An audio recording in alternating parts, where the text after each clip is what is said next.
दूसरा है ध्यान। दो ही तरीके नाम जप और ध्यान। इसमें किसी जाति धर्म विशेष की बात नहीं है, एक कश्मीरी शैव सिद्धांत है। बॉम्बे में कोई 20 मुसलमान स्त्री पुरुष दीक्षा लिए है, हज करके आए और ठीक हो रहा है, समझे। तो ये बहुत अजीब तरह का विज्ञान है जो सर पे से आ गया।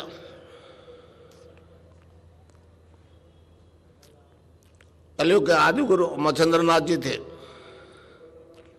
उनके आदेश से मैं जा रहा हूं। मच्छिंद्रनाथ के बारे में एक कहावत है, एक हमारा दार्शनिक कहता है कि शिव पार्वती बैठे थे, समझे नहीं समझे। तो पार्वती ने कहा महाराज मैं तो मरती हूँ जन्मती हूँ, मरती हूँ जन्मती हूँ, और आप ना जन्मते मरते मेरा भी पीछा छुड़ा क्यों नहीं देते हो। तो शिव जी ने उसको मंत्र बताया, वो पार्वती सो गई। अब शिव जी ने कहा क्यों देवी ठीक है। तो कहने लगे महाराज मैं तो सो गई, क्या कहा। तो ध्यान किया तो वीर मच्छी के पेट में मच्छिंद्रनाथ बैठा आऊं करता रहा। अब शिव जी उसका क्या बिगाड़ ले। तो आज भी हमारे धर्म में नाथ पंथ में 9 नाथ अमर है। मैं मेरी इच्छा से कार्यक्रम नहीं बनाता, न प्लान करता हूं। मेरे लिए गंगाधर जी आज भी उतने प्रभावी है जितने जीते थे, कहीं उससे कहीं ज्यादा। पहले तो नौकरी करता था, उसमें तो रिटायरमेंट हो जाता था, ये तो रिटायरमेंट ही नहीं देगा, जीऊंगा जीते उसका आदेश की पालना कर लो। तो हमारे ऋषियों का आदेश है कि इस धर्म को अगर विश्व धर्म बनाना है तो विश्व में जा, समझ। अमेरिका में न्यू जर्सी में एक टीवी करके चैनल है, उसमें मेरा इंटरव्यू लिया था साक्षात।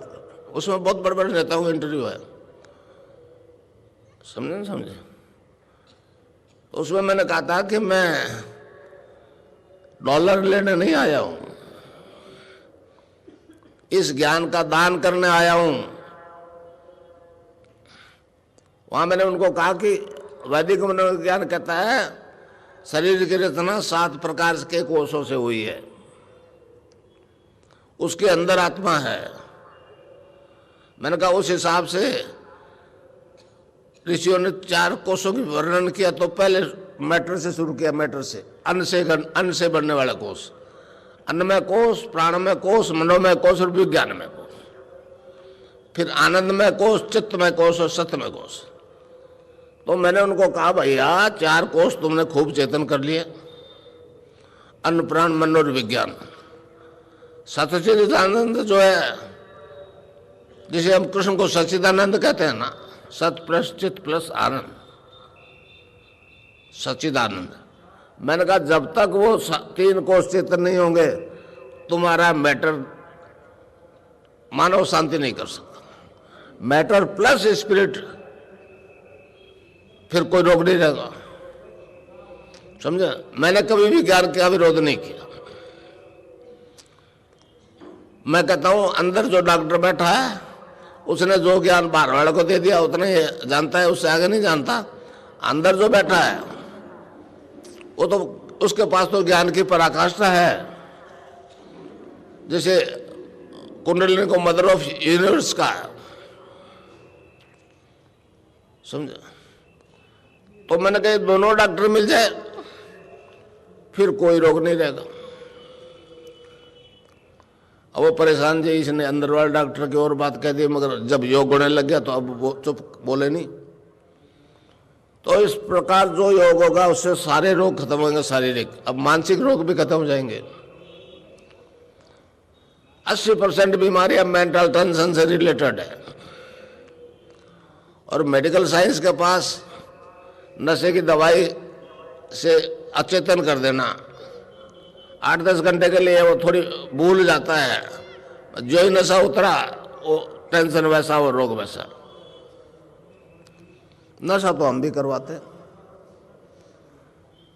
मगर स्पिरिट का करवाते, मैटर का नहीं करवाते, किसी औषधि का नहीं करवाते। हमारे संतों ने इसको नाम कुमारी कहा है। सिखों के गुरु, पहले गुरु नानक देव जी थे, उन्होंने कहा है कि भांग धतुरा नान का उतर जाए प्रभात, नाम कुमारी नान का चढ़ी रहे दिन रात। ये बात कबीरदास जी ने कही है, नाम अमल उतरे ना भाई, नाम का नशा उतरता नहीं, और अमल छिन छिन चढ़ उतरे, नाम अमल दिन बढ़े सवाया। इस प्रकार जो मैं आपको मंत्र दूंगा उसको आप जपोगे तो उसका नशा आ जाएगा और बाकी नशे सारे फीके हो जाएंगे, समझे? तो इस प्रकार नशा भी छूट जाएगा। मैंने चैलेंज किया है, वेस्ट में भी किया है, यहां भी कर रहा हूं कि नशा छुड़ाना भौतिक साइंस के बस की बात नहीं है, समझे नहीं समझा? मैटर से कुछ नहीं फायदा होगा, प्लस को स्पिरिट को प्लस करना पड़ेगा। किराना से किराना का एक माली मेरे पास आया, नरेंद्र सैनी, उसको किसी कारण से हीरोइन के इंजेक्शन खाने पड़ गए। वो इंट्रावेनस पहले तो कंपाउंडर से धीरे से लगा लेता